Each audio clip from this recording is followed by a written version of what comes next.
When I was growing up, my family went through a lot of really tough times. I don't know what it was, but it feels like we were always kind of going through something sort of tough. And my mom always had this great way of like taking the hard situation and kind of turning it around and making it actually kind of a fun family memory. And so all of my memories as a child, all the good things, I can point to like a hard thing that we were also going through at the same time. It's a really weird childhood. I had a very strange childhood. And my mom always called it Team Roberts. Like one time my dad had to go work out of town because there was no work in my hometown for him. So he had to go to work in Montana in the mountains. And instead of like getting really upset about the whole fact and like just having my dad live away from home for so many months, my mom just decided, let's just all move to Montana. And so for like half a year, I just lived in the mountains in Montana, and it was so cold. And the reason why we went there was kind of not a great thing because my dad couldn't find work.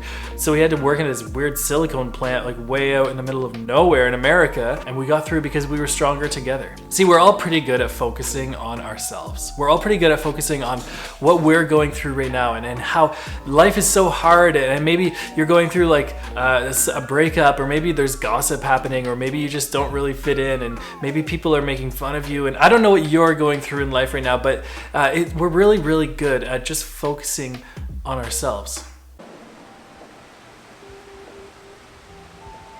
One of my favorite books in the Bible is called Philippians, and it's written by a guy named Paul, and he knew Jesus, the historic Jesus. And I love this because so many times in this book, he uses the word rejoice. And yet here's a guy, Paul was like beaten over and over by different like governments. He was whipped a few times. Like this guy has been through so much. He was in prison, like man, he's been through so much. Over and over in this letter that he wrote, he uses the word rejoice. And in chapter 4, he says, "Rejoice in the Lord always. I say it again, rejoice."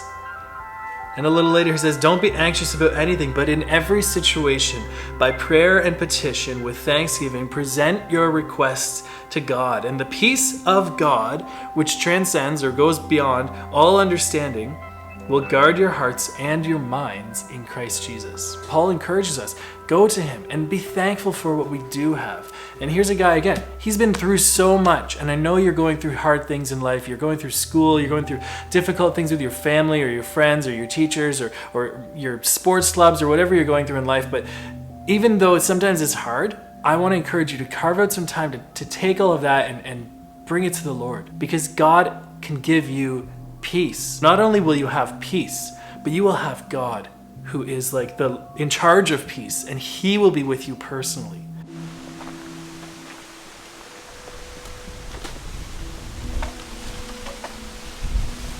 And I think that's what my family was trying to get at all the time. Like we would have the hard times, and my mom, we would acknowledge them. We'd usually have these huge huddles as a family. It'd be like my brother and my sister and me and my mom and dad, and we'd all share our perspectives on the hard time. Or my parents would give like an update on how things are going or whatever. And it was always like this big ordeal. But then we would have some food.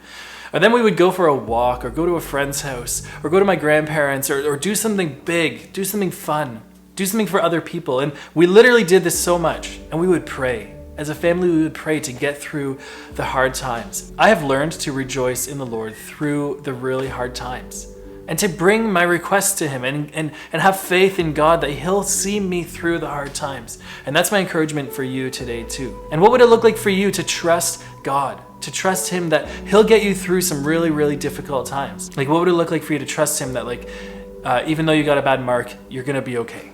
Or even though your friends are like have this weird clique happening, like you're gonna be okay. Or even though like you're kind of having a hard time understanding some of the material at school, or some of the social stuff, or maybe you're stuck at home, or whatever it is that you're going through, what would it look like for you to trust God? You know what would happen if we were all focusing on others and focusing on rejoicing through the hard times? You know what would happen?